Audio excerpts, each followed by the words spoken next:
Si comme moi vous faites chier, vous ne faites pas de ciel profond lorsqu'il y a des phases de forte lune, eh ben faites du planétaire.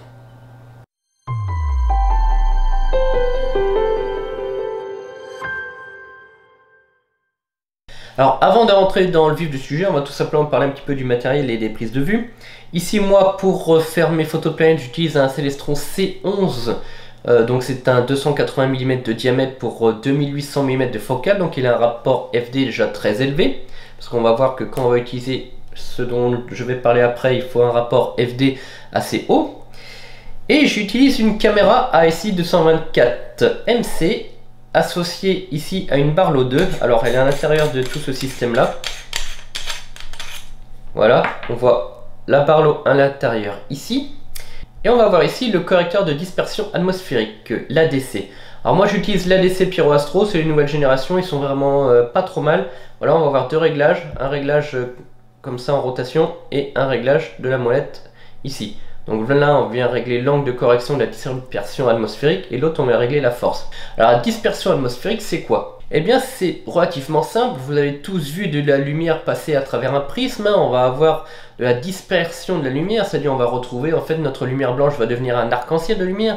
C'est ce qui va se passer aussi avec nos planètes quand elles sont basses sur l'horizon. La lumière quand elle va traverser donc l'atmosphère va se disperser. Voilà, donc on va avoir une espèce de planète rouge sur le haut, blanche et bleue en dessous. Voilà, on va avoir vraiment les couches couleurs vont être séparées.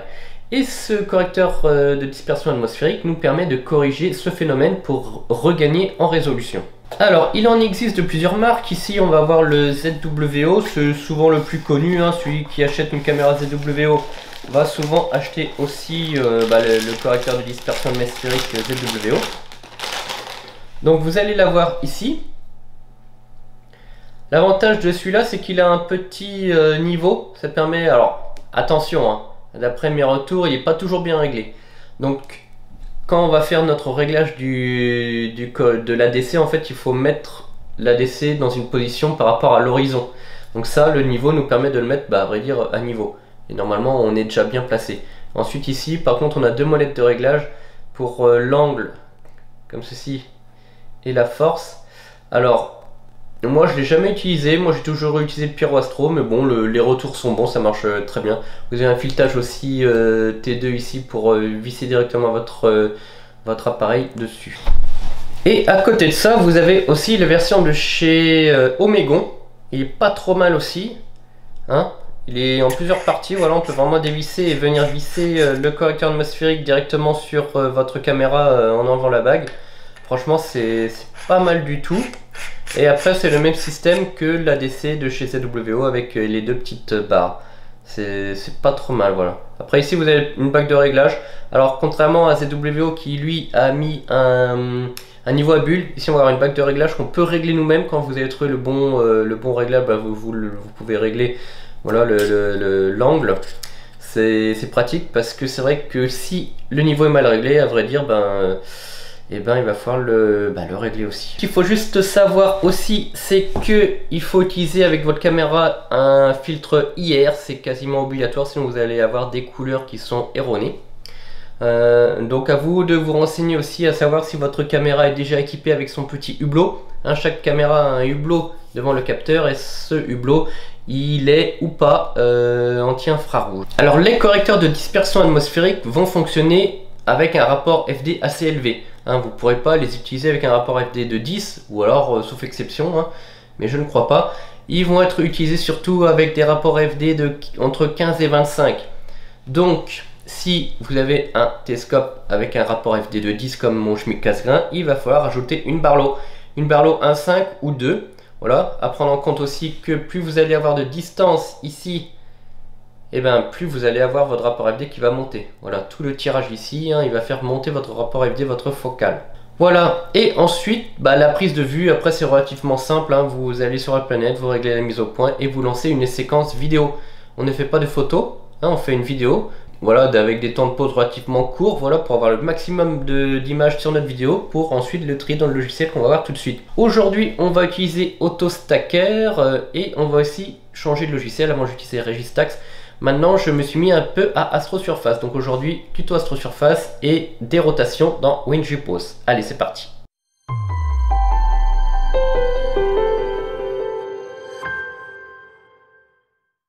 Alors pour faire de la dérotation, il va nous falloir plusieurs images. À quoi ça sert la dérotation? Eh bien, si vous ne le savez pas, la planète Jupiter qu'on va voir en exemple aujourd'hui tourne sur elle-même en 9 heures. Elle est beaucoup plus grosse que la Terre et elle tourne seulement en 9 heures sur elle-même. Donc au fur et à mesure de la soirée, quand vous allez la prendre en photo, eh bien en fait vous allez avoir cet effet de rotation. Donc WinGPose qui nous permet de prendre des photos sur environ une demi-heure de temps. Donc on va déjà avoir une sacrée rotation de la planète, mais de les combiner quand même en une seule photo pour augmenter le ratio signal sur bruit. Et bien tout simplement ça nous sert ensuite à augmenter encore le traitement et à gagner donc à diminuer le bruit et à gagner en détail. Donc vous allez enchaîner donc les vidéos qui sont d'ailleurs en SER, ce n'est pas forcément de l'AVI. Maintenant le nouveau format standard c'est plutôt le SER, c'est du fichier vidéo non compressé. Le fichier SER c'est le fichier RAW de nos appareils photo à vrai dire. C'est un fichier vidéo non compressé. Donc ça prend beaucoup de place. Donc pour avoir une cadence d'image très élevée, il va falloir un ordinateur assez bon, avec de préférence un disque dur SSD, beaucoup de RAM et de l'USB 3 obligatoire. Alors une fois que vous avez toutes ces vidéos, donc sur une demi-heure, je sais pas, vous en faites 7-8 vidéos de 2 minutes par exemple, voilà, vous avez 20-25 minutes de temps total, donc vous allez avoir déjà la rotation de la planète. On va traiter ensuite tous nos fichiers SER les uns après les autres pour sortir donc pour chaque SER une image. On va récupérer, voilà, s'il y a vraiment des moments où il y a eu de la turbulence, vous allez récupérer uniquement les meilleures images, je pense que vous en récupérez 5. Que vous allez mettre ensuite dans WinGPose qui lui va en faire qu'une avec ces 5 là en faisant son effet de dérotation. Voilà, la rotation de Jupiter va disparaître. Vous allez sortir ensuite une image donc débruitée qu'on peut encore venir traiter par la suite. Alors on va d'abord commencer par vérifier notre premier donc SER, notre première vidéo de la planète. Donc pour ce faire on va utiliser le logiciel AutoStacker, ça nous permet de trier toutes les images. Le logiciel il va étudier toute la vidéo. Toutes les images de la vidéo, ensuite il va trier toutes les images de la meilleure à la moins bonne, il va nous mettre un graphique pour nous montrer, voilà, moi je considère que 50% des images elles sont bonnes, et ensuite on va venir réaligner toutes nos images les unes par rapport aux autres, parce qu'il y a toujours des petits décalages, et une fois ça fait, on lui dit, bah tiens on veut garder 20% de nos images, de nos meilleures images, et avec ces 20% là, bah tu nous en fais une seule de meilleure qualité. Allez, on va ouvrir notre SER.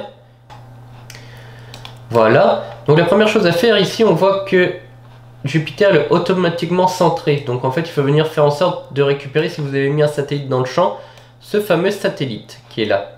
Voilà, donc ça se joue avec ces curseurs là. C'est important après pour la suite, c'est quand même pratique. Voilà. Ensuite, vous faites tout simplement analyse. Le reste, vous laissez d'origine, vous mettez planète, dynamic background. Voilà, tout le reste vous le laissez comme ça et vous cliquez analyse. Et c'est là que le logiciel il va analyser toute notre vidéo pour en déterminer voilà les meilleures images. Voilà, ceci fait, il nous a replacé donc la meilleure image comme ceci. Donc là on peut voir un petit peu toutes les photos de la vidéo. Voilà, et à la fin de la vidéo on voit que les images sont beaucoup moins bonnes qu'au tout début. Donc ce qu'on voit là c'est ma vidéo, donc il y a eu 9474 images de Jupiter faites sur 90 secondes de pause. Voilà, je fais des vidéos de 90 secondes pour éviter déjà que sur la vidéo même, on ne voit déjà la rotation de Jupiter. Voilà, c'est important, éviter d'aller plus loin. Voilà, 60-90 secondes, c'est bien pour Jupiter. Donc une fois que c'est analysé, ici on peut voir que environ voilà, 25% des photos sont au-dessus une qualité moyenne de 50%. Voilà, donc c'est pas trop mal. Donc on va garder par exemple ces 25%. Donc ici on veut que le logiciel il enregistre les images en TIFF, très important. Donc ici c'est combien d'images vous voulez garder. Donc vous pouvez mettre par exemple 100 images, ici c'est en nombre d'images, ou alors ici c'est en pourcentage. Vous pouvez mettre plusieurs. Voilà, si vous mettez plusieurs, ça va créer plusieurs dossiers. Et dans chaque dossier vous aurez l'image qui correspond donc à la valeur. Donc ici je vais en créer que 1 pour aller plus vite. Donc je vais créer une image de 25%. Mais si je mettais 30 ici et 30 ici et 50 là, ça me créerait 3 dossiers, donc avec une image à 25%, une autre à 30% et une autre à 50% des images retenues. Alors pour le reste, moi je laisse toujours cocher RGB Align même si j'utilise un ADC. En gros, si vous n'utilisez pas d'ADC, vous allez avoir des couches couleurs qui seront décalées comme je vous l'ai expliqué. Et le fait de cocher RGB, ça va quand même réaligner les couches couleurs. Mais voilà, on pourrait se dire, ah bah à quoi ça sert un ADC? Mais en fait le gain à la prise de vue est quand même assez conséquent. Et ensuite je veux qu'il enregistre dans le dossier où il y a ma vidéo. Voilà. Alors maintenant qu'il a trié nos images, il faut qu'il recale toutes les images les unes par rapport aux autres. Toutes les images qu'il va garder, il faut qu'il les recale les unes par rapport aux autres. Tout simplement parce qu'il ne va pas stacker, combiner des images qui ne sont pas alignées. On aurait des planètes patatoïdes. Donc pour ce faire, il faut mettre des petits points comme ça d'alignement. Comme ça, il va étudier le décalage sur chaque image de tous ces points-là. Bon, moi je mets quelque chose, voilà, je les place automatiquement. Comme ceci en cliquant sur AP Grid. Voilà. Et ensuite, il suffit de cliquer Stack. Alors c'est un peu long, on se retrouve une fois qu'il est terminé. Donc voilà, AutoStacker a fini de travailler. Donc il nous a créé une image qui a regroupé 25% de nos images brutes. Donc voici la Jupiter qu'on récolte. Donc là, ça ressemble pas encore à grand chose et c'est pourquoi on va utiliser maintenant le logiciel AstroSurface. Je ne l'ai pas utilisé très souvent, mais les derniers résultats que j'ai eus sont quand même très prometteurs. Donc nous voici dans AstroSurface. Première chose qu'on va faire, on va faire File, Open File. Donc on va juste venir ouvrir notre image qu'on peut retrouver ici. Alors la première chose qu'on va faire, on va faire une balance des blancs. On voit que notre planète est verte, c'est tout à fait normal, hein, c'est dû à la matrice de Bayer. Donc on va venir cliquer ici sur BW Point et on va venir faire un petit carré ici dans une zone noire. Et on va cliquer Set Black Point. Donc on peut voir que notre fond du ciel est devenu bien noir. Ensuite on va faire la balance des blancs. Donc on va venir sélectionner une zone dans Jupiter ici blanche. Important, on n'avait pas sélectionné une zone où elle est normalement rouge. Hein. Ici on vient sélectionner une zone qui doit être blanche. Et on fait Set White. Et voilà, on a récupéré la couleur de notre Jupiter. Alors maintenant, on va venir jouer un petit peu sur les ondelettes. J'en ai déjà aussi parlé sur la chaîne, que ce soit en ciel profond, on vient utiliser les ondelettes dans certains scripts dans PixInsight. Ou alors dans Registax, c'est le même principe, on vient jouer sur les ondelettes. Alors les ondelettes, c'est quoi?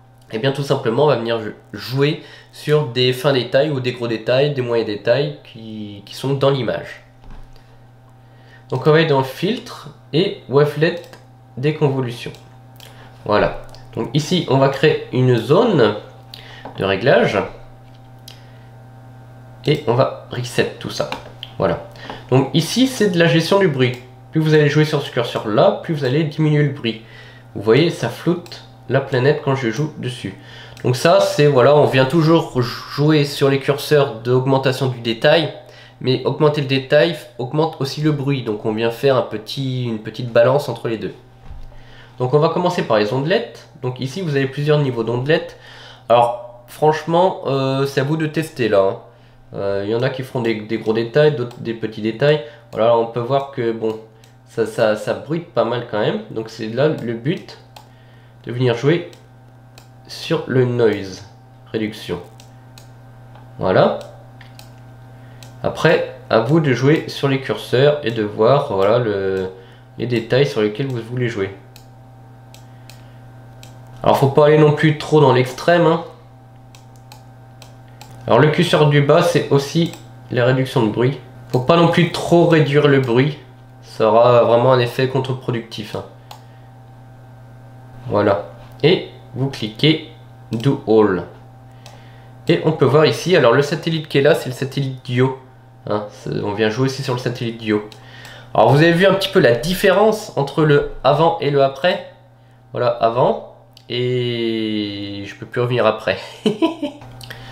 Alors pour cette première partie, il ne faut pas trop se préoccuper du bruit. On essaie d'avoir quelque chose qui soit bon, mais même si c'est un petit peu bruité, c'est pas grave parce qu'après on va faire de la dérotation. Donc vous faites Do All. Ensuite vous faites tout simplement Save As et vous enregistrez l'image en TIFF. C'est très important, on enregistre toujours en TIFF. Vous pouvez aussi surtout la renommer. Là. Avec un nom par exemple ondelette. Voilà. Ensuite ce que vous pouvez faire, vous pouvez enregistrer les paramètres. Donc vous cliquez Save paramètres et vous mettez voilà les paramètres enregistrés.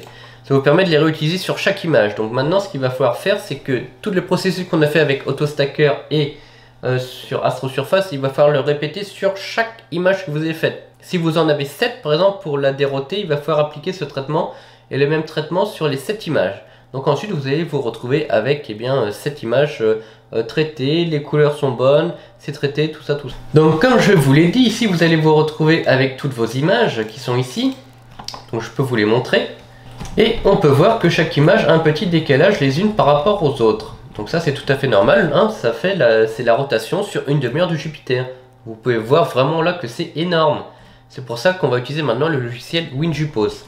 Alors avant toute chose, avant d'utiliser le logiciel WinJupose, il y a une chose qu'on ne parle pas trop dans les tutos WinJupose que j'ai pu voir, c'est bizarre d'ailleurs, c'est que le logiciel va n'accepter des images que s'ils ont un format de nom adéquat.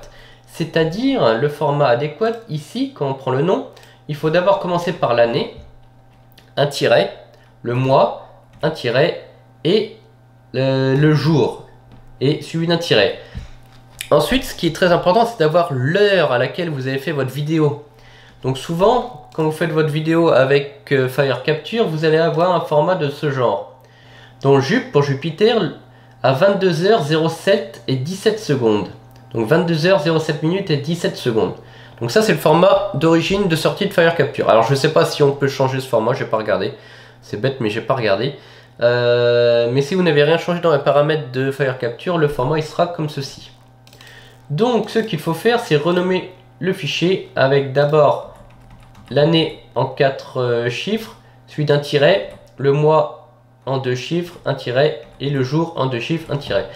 Ensuite c'est l'heure. 20h32, ici c'est l'heure, c'est 20h32 UTC, c'est-à-dire que si vous êtes en été, nous on est en GMT plus 2, donc 22h32 c'est en réalité 20h32. Donc si vous avez fait votre vidéo à 22h32 comme c'était réellement le cas pour moi, eh bien il faudra changer ici, il faudra mettre 20h32.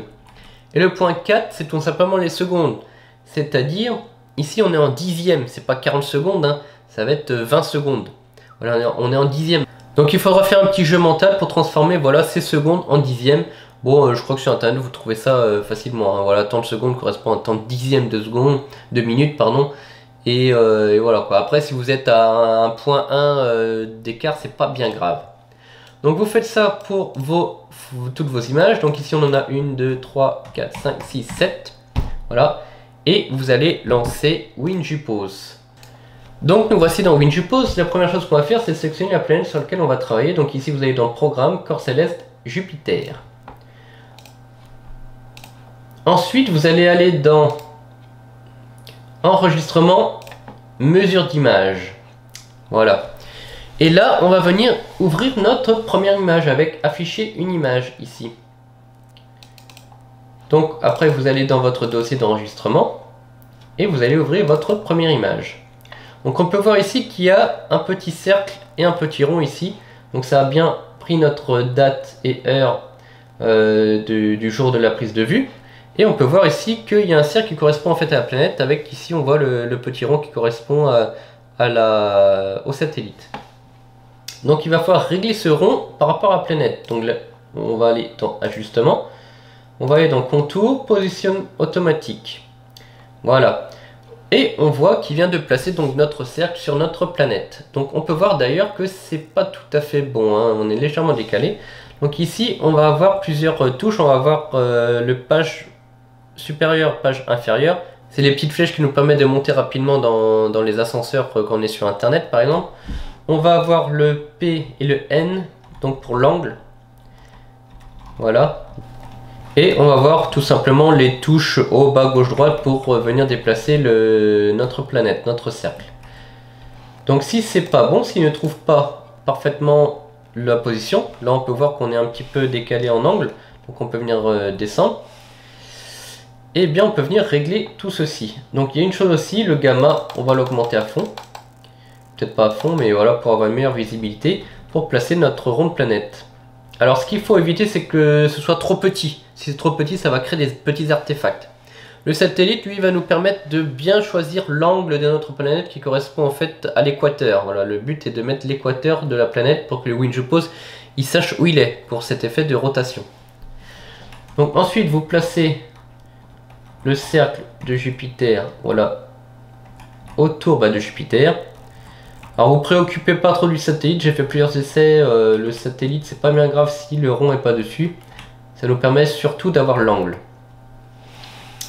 Voilà. Et ensuite vous faites enregistrer.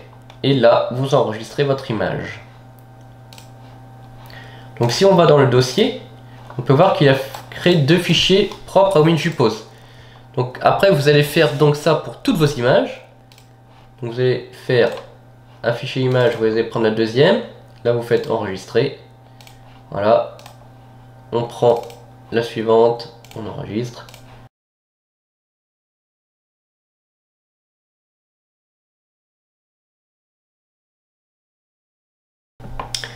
Et voilà, toutes nos images sont enregistrées dans WinJupose. Donc maintenant on va faire la dérotation à proprement dite. Donc on va aller dans outils, dérotation. Ici on va hop, tout supprimer. Et on va venir sélectionner ici toutes nos images. Voilà. Donc ici il prend une heure de référence qui correspond à peu près à la moyenne de, du temps passé. Hein. Voilà. Donc moi je vous conseille comme Jean-Luc Dauvergne, je vous mettrai les liens en description, il y a beaucoup de choses aussi qui viennent de lui. Et aussi je tiens à remercier Sauveur qui m'a beaucoup appris sur ce logiciel, qui m'a donné des petites techniques. Donc c'est de venir sélectionner l'une de nos images en tant que référence de temps. Et aussi ici comme référence pour l'optimisation. Voilà. Alors ici on va changer le nom, on va mettre des rotations. Voilà. Vous sélectionnez un dossier de sortie. Voilà, on s'en fout, c'est pour l'essai. Hop, sélectionnez le dossier. Et ensuite, vous faites juste calculer image. Et voilà notre image de sortie. Donc, vous pouvez voir ici une image brute et ici l'image de sortie. Vous avez vu le gain en termes de bruit, c'est juste ahurissant. Donc, maintenant qu'on a gagné du bruit, mais qu'est-ce qu'on peut faire encore avec cette image? Eh bien, on peut encore augmenter les détails. Donc, vous allez aller la chercher. Elle a été enregistrée dans le dossier que vous avez sélectionné, ici en TIFF, et vous allez l'ouvrir dans AstroSurface. Voilà, vous faites File, Open File, et vous allez la sélectionner, ici. Et, eh bien, on va recommencer avec les ondelettes. Alors par contre, vous avez vu une petite chose où on a perdu le satellite.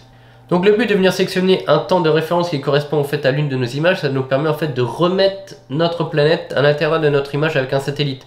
Voilà, comme ça on aura le matching entre notre image de Jupiter et la position de son satellite. Donc ici on revient sur Wavelet déconvolution.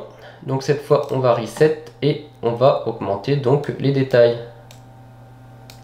Alors quand je vous parlais des artefacts, vous voyez ici, ça crée des artefacts. Donc là en fait il suffit de venir rejouer un petit peu sur notre position. Voilà, faudrait recommencer, mais pour le bien du tutoriel je ne le fais pas.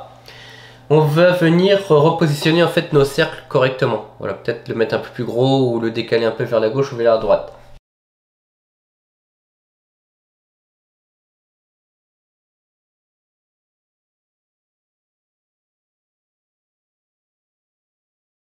Et voilà, on peut faire Save As et on peut mettre, voilà, traiter. Et voilà, notre image de Jupiter est terminée.